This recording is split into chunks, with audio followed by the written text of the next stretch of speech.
البدع والأهواء، أهل البدع العقائدية وأهل البدع السياسية.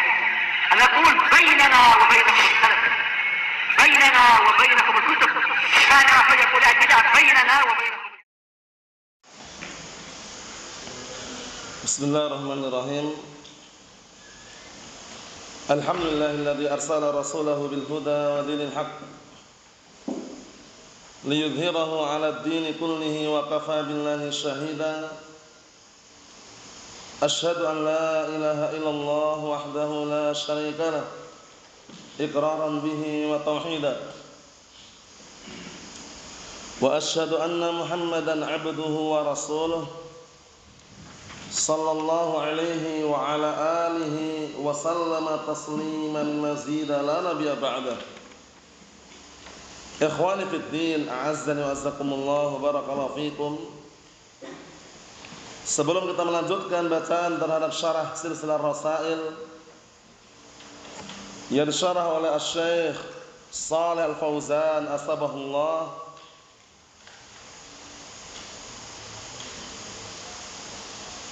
pada pertemuan yang sebelumnya kita telah membaca pembahasan yang ke-6 seputar sirah an-nabawiyah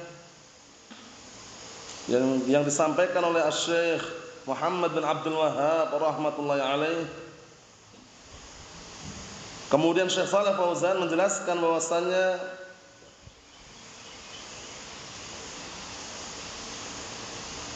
orang-orang yang murtad, yang keluar dari agama Islam setelah meninggalnya Rasulullah sallallahu alaihi wa ala alihi wasallam, itu mereka bermacam-macam. Jenis mereka bermacam-macam. Yang pertama kemarin, mereka kufur terhadap risalah Nabi Muhammad SAW, sehingga mereka mengatakan kalau seandainya Muhammad itu Nabi, niscaya tidak akan mati. Jadi mereka menyangka, punya keyakinan kalau Nabi itu gak mati. Itu sudah ucapan kekufuran. Kenapa? Karena mereka mengatakan ini buktinya Muhammad mati, berarti kalau mati bukan Nabi. Akhirnya kufur terhadap risalah Nabi Muhammad sallallahu alaihi wa ala alihi wasallam, fartaddu an Islam. Mereka pun murtad dari agama Islam. Murtad dari agama Islam. Naam. Kemudian jenis yang kedua, mereka adalah orang-orang yang mengucapkan syahadatain. Jadi mereka mengucapkan syahadatain, asyhadu an la ilaha illallah wa anna muhammadar rasulullah. Namun dalam kondisi seperti itu mereka membenarkan kenabian Musailimah al-Kadzdzab. Jadi punya keyakinan ada nabi yang lain selain Nabi Muhammad sallallahu alaihi wa ala alihi wasallam. Itu juga mereka ternyata murtad dari agama Islam. Karena enggak boleh kita meyakini ada nabi lagi setelah Nabi Muhammad sallallahu alaihi wa ala alihi wasallam, karena beliau alaihi wasallam telah menyatakan dalam hadis yang sahih, la nabiyya ba'di. Tidak ada nabi lagi setelahku. La, di situ para ulama telah menjelaskan la nafiyal jinsi. La nafiyah lil jinsi, yang fungsinya meniadakan semua jenis nubuwah, enggak ada lagi. Makanya kalau mengatakan ada nabi lagi setelah Nabi Muhammad alaihi wassalam, dia secara tidak langsung sudah murtad dari agama Islam. Alhamdulillah. Apalagi sudah kita lihat kemarin kan, yang mengaku nabi sudah bukan orang Arab, bukan lelaki tapi wanita pun mereka meyakini juga, mereka menganggap itu adalah nabi. Itu tambah parah, na'amullah musta'an. Karena jenis yang kedua ini mengingkari adanya penutup nabi gitu loh. Dan Rasulullah SAW mengatakan dalam hadis yang sahih, salasuna kadzdzabun, akan datang nanti, ya'ti min ba'di salasuna kadzdzabun, akan datang nanti setelahku 30 orang pendusta. Kullu wahidin minhum yadda'i annahu nabi. Perhatikan itu, masing-masing mereka mengaku-ngaku dirinya adalah nabi. Di antaranya siapa? Musailimah al-Kadzdzab. Naam. Kita lanjutkan yang berikutnya, disimak baik-baik barakallahu fiik. Matan bagian atas itu yang punya kitab disimak. Qala al-Imam al-Mujaddid Asy-Syaikh Muhammad bin Abdul Wahhab rahmatullahi alaih, dhannan anna an-nabiyya sallallahu alaihi wasallam asyrakahu fin nubuwah. Jadi ini sambungan dari yang sebelumnya. Jadi mereka menduga mengira bahwasannya Nabi kita Muhammad SAW itu berserikat dalam masalah kenabian. Berserikat dalam artian ada orang lain itu, kerjasama dalam kenabian. Kita katakan nggak ada lagi, tidak ada lagi Nabi setelah Nabi Muhammad SAW,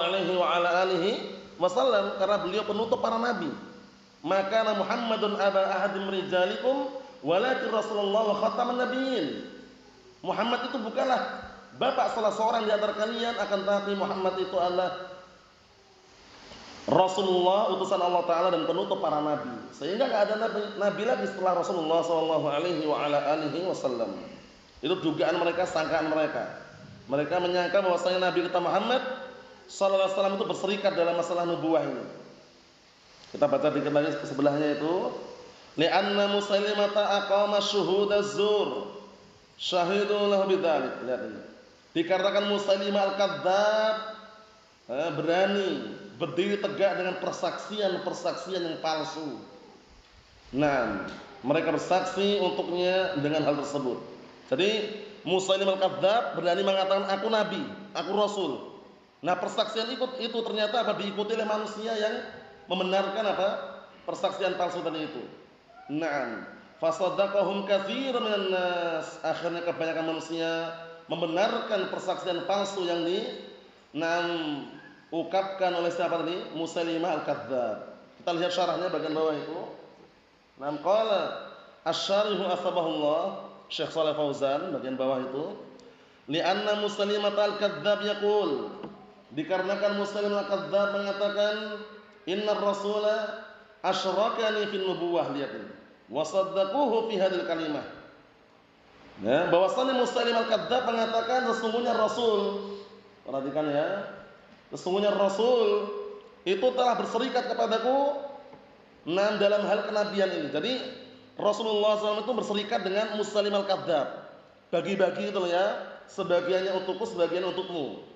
Wa saddaquhu, dan mereka manusia ini membenarkan ucapan Musailimah al-Kadzdzab fi hadil kalimah, pada ucapan ini. Bisa dipahami ya? Jadi mereka meyakini kenabian ini berserikat. Ada yang untuk Rasulullah, ada yang untuk orang lain. Tapi ini keliru ya, ini batil ya. Karena jelas-jelas kalau antum melihat hadisnya la nabiyya ba'di, itu kalau orang paham itu nggak bisa dibantah lagi sebenarnya. Tidak ada nabi lagi setelahku. La di sini la nafil jinsi, dengan semua jenis nubuah nggak ada lagi. Nah, seperti itu. Kita lihat syarahnya bagian bawah itu, lanjutannya. Qala Asy-Syaikh Shalih Fauzan sabahullahu wa syahida lahu ba'du syuhud an Rasul asyrakahu fil amr. Lihat ini. Kemudian sebagian orang-orang yang bersaksi untuk Musailimah al-Kadzdzab bahwasanya Rasul sallallahu alaihi wasallam berserikat dengan Musailimah ini dalam suatu perkara. Syahadatuz zur, lihat ini. Persaksian yang palsu. Wal iyad billah. Berlindung itu hanya kepada siapa?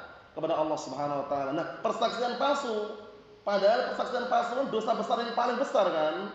Sudah kita lewati pertemuan yang telah lalu. Suatu ketika Rasulullah SAW dalam hadisnya siapa? Hadisnya Abi Bakrah Nufai bin Harith radhiyallahu anhu muttafaqun alaih.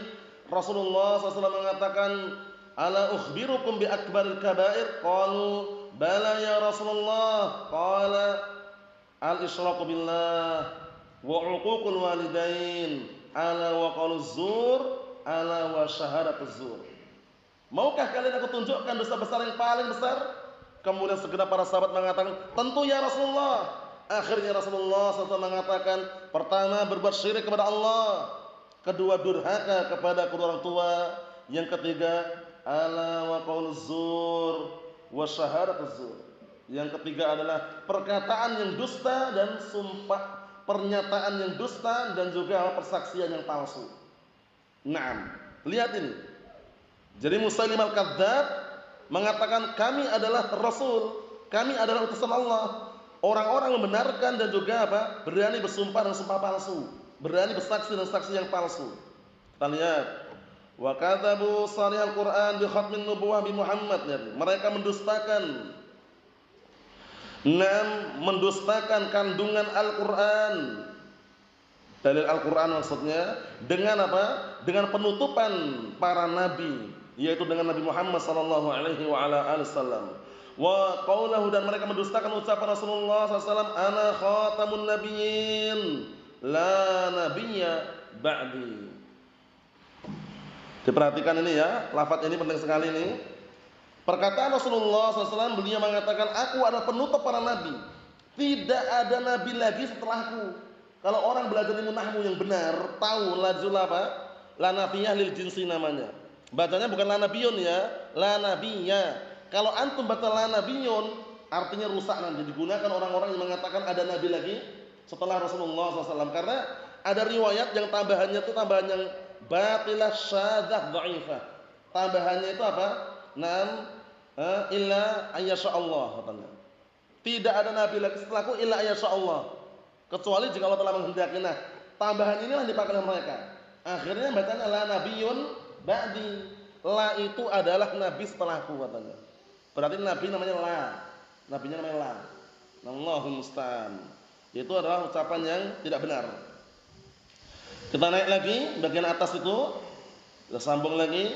Qala al-Imam al-Mujaddid rahimahullah Syekh Muhammad bin Abdul Wahhab, wa ma'a hadza ajma'al ulama'u annahum murtaddun walau jahilu dzalik. Lihat ini. Bersamaan dengan ini maka para ulama ijma' sepakat bahwasanya mereka adalah orang-orang yang murtad. Nah, walaupun mereka bodoh mengenai hal ini, secara global ucapannya ucapan yang murtad.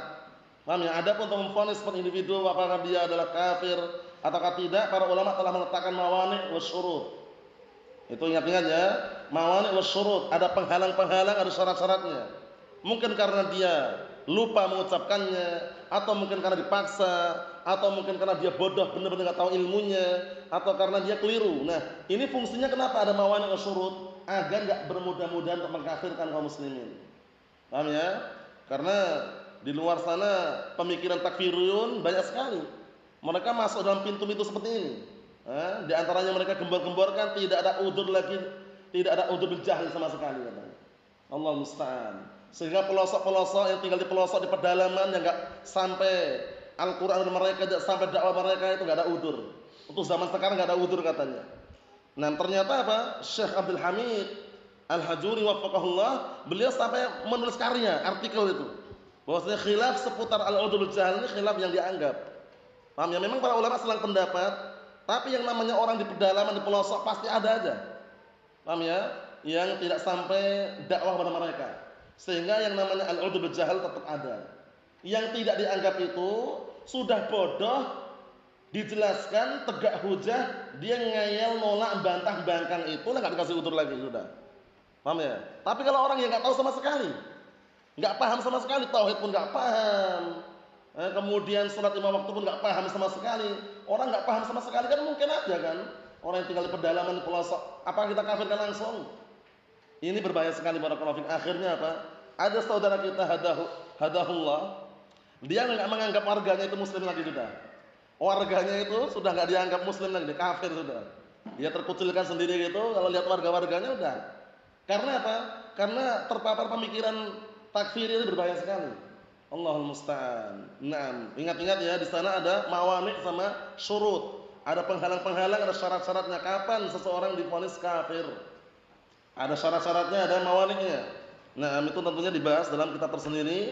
Ini hanya sekedar menyebutkan bahwasannya secara global para ulama ijma' sepakat kalau mereka meyakini dengan kenabian Musailimah al-Kadzdzab, mereka adalah orang yang murtad. Naam. Kita lihat sini.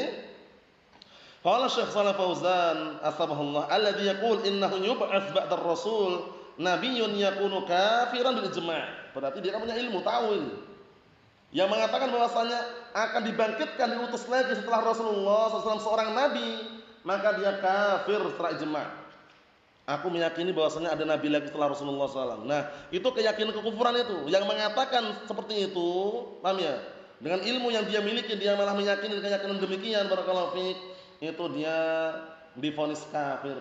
Perbuatannya, ucapannya ucapan kekufuran. Nah, kita lihat sini bagian atas sedikit lagi, perhatikan. Qala al-Imam al-Mujaddid rahimahullah, wa man syakka fi riddatihim fa huwa kafir. Barang siapa yang ragu tentang kemurtadan orang yang meyakini keyakinan tersebut maka dia kafir, yang ragu kafir. Yang ragu dengan kekafiran orang yang meyakini bahwasanya ada nabi setelah Rasulullah SAW maka orangnya kafir. Ini mirip dengan ucapan yang beliau sebutkan dalam kitab Nawaqidul Islam. Wa man lam yukafir kafira aw syakka fi kufrihi fa huwa kafir. Barang siapa yang tidak mengkafirkan orang kafir atau ragu terhadap kekufuran orang kafir maka dia kafir.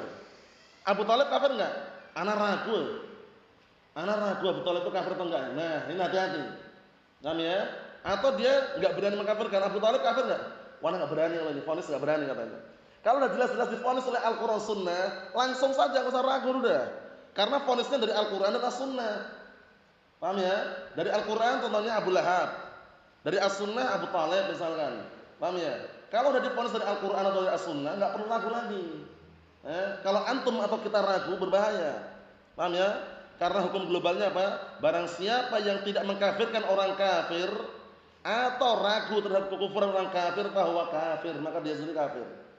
Makanya hati-hati barakallahu fiik. Anak enggak berani mengatakan kafir, yang anak tahu dia non muslim katanya. Paham ya?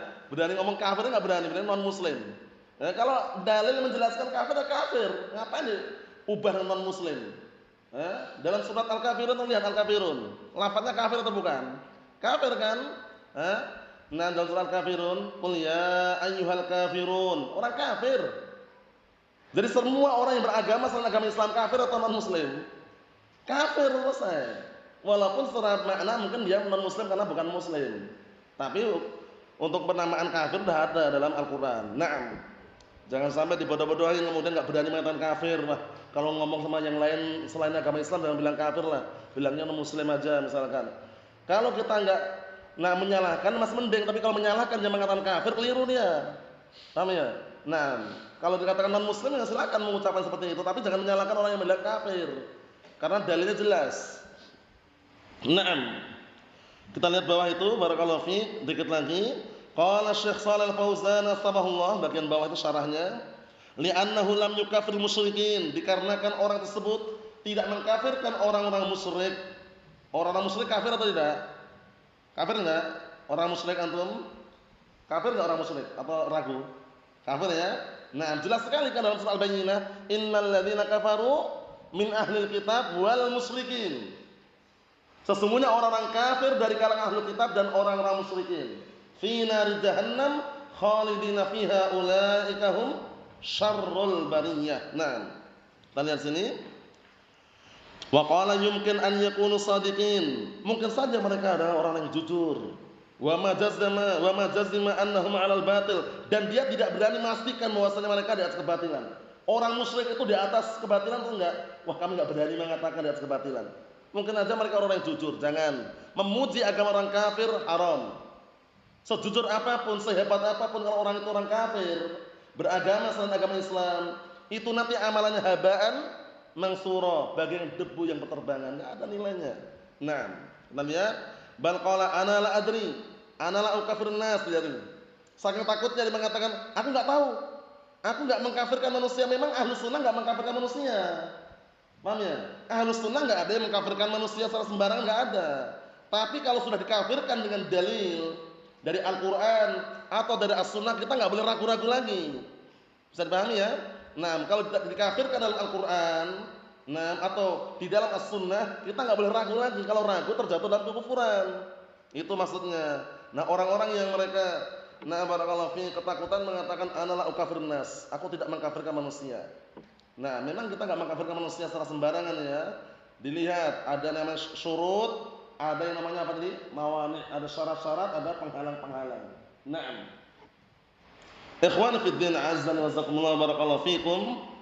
Naqul, kita katakan la, tidak. La budda atau la, jangan. La budda an ta'rifil haqqa minal batil, masyaallah. Kata Syekh Shalal Fauzan, harus kamu tahu al-haq dari kebatilan. Ini penting sekali. Orang harus mengenal al-haq. Di samping ada kebatilan, harus tahu juga al-haq. Jangan cuma yang tahu apa? Al-haq saja kemudian kebatilan tidak tahu, atau tahunya cuma kebatilan kemudian apa al-haq dia tidak tahu. Maksudnya bagaimana? Harus tahu dua-duanya. La budda an ta'rifal kufra minal iman. Kamu harus, la budda artinya harus ya. La budda artinya harus. Kamu harus tahu kekufuran, nah barakallahu fiik, daripada keimanan. Wa tumayyiz al-muslim minal kafir, dan kamu harus bisa bedakan antara yang muslim dan yang kafir. La budda min hadza, harus seperti ini. Wa illa ma ma'na Islam, kalau enggak seperti itu, kalau enggak demikian, terus apa makna Islam? Antum ingat nama Islam itu apa? Al-istislam lillahi bitauhid wal inqiyadu lahu bitta'ah wal bara'atu minasyirki wa ahli. Itu definisi Islam. Berserah diri kepada Allah Ta'ala dengan mentauhidkannya, tunduk dan patuh dengan mentaatinya, dan berlepas diri dari apa? Dari kesyirikan dan pelakunya. Jadi kalau kita nggak tahu mana syirik, mana tauhid, keliru.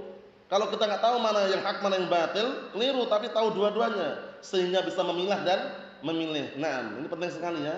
Nasihat dari Syekh Shalih Fauzan bagus sekali. Bahwasanya kita harus tahu al-haq, harus tahu pula al-batil. Karena yang namanya al-haq tidak selamanya apa? Mulus dan murni. Kadang-kala ada al-batil di hadapannya yang perlu kita waspada terhadapnya. Sebagaimana ucapan seorang penyair, araftu syarra la syarri lakin litawaqqihi wa man la ya'rifu syarra minal khairi yaqa'u fihi. Aku mengenal kejelekan bukan untuk berbuat kejelekan, tapi untuk berhati-hati dari kejelekan tersebut. Dan barang siapa yang tidak mau mengetahui kejelekan yang ada dalam kebaikan, maka dikhawatirkan dia terjatuh di dalamnya. Berarti menunjukkan bahwasanya apa? Terkadang kita harus tahu apa itu hizbiyah, apa itu asabiyah, apa itu ahlul bid'ah wad dalal, ahlul batil. Kenapa fungsinya barakallahu fiik? Ingat-ingat fungsinya apa? Sebagaimana yang ada dalam hadis yang sahih, kisahnya Hudzaifah bin Yaman, sahabat yang mulia. Beliau digelari dengan sahibus sir, yaitu sahabat rahasia Rasulullah SAW. Beliau mengatakan, kana nasu atau kana ashabu Rasulullah SAW yas'aluna 'anil khair wa ana as'aluhu 'an syarr. Coba kita lihat. Dahulu para sahabat Rasulullah SAW mereka bertanya kepada Rasulullah SAW tentang kebaikan, dan aku bertanya kepada beliau tentang kejelekan. Bayangkan, para sahabat bertanya tentang kebaikan, tapi Hudzaifah bin Yaman justru bertanya tentang kejelekan kepada Rasulullah SAW. Apa alasannya? Makhafatan an yudrikani, karena khawatir kalau kejelekan itu menimpa diriku. Inilah fungsi kita mengetahui mana al-haq man al-batil. Fungsi kita mengetahui kebatilan bukan untuk berbuat kebatilan, tapi untuk berwaspada dan berhati-hati agar tidak terjatuh dalam kebatilan. Wallahu a'lam bissawab. Nasallahu as-salamata wal afiyah fid dunya wal akhirah. Walhamdulillahirabbil alamin.